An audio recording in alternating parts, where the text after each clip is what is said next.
শুভ দুপুর বন্ধুরা। সোমবারের দুপুর কেমন আছো সবাই? আমি মোটামুটি ভালোই আছি।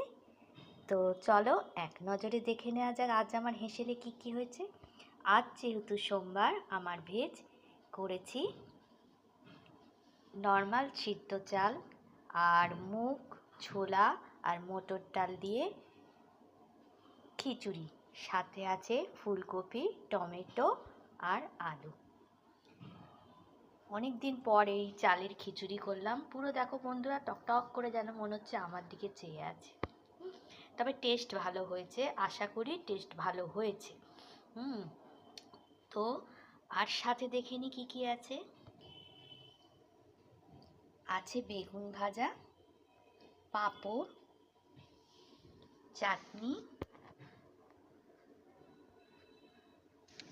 আর বাঁধাকপির তরকারি। তো চলো ঝটপট বেড়ে নেওয়া যাক। তো বন্ধুরা, রেডি আমার থালি। আছে গরম গরম খিচুড়ি, পাঁপড়, বেগুন ভাজা, বাঁধাকপির তরকারি আর চাটনি। কেমন লাগলো অবশ্যই জানিও। টাটা, আবার পরে দেখা হবে।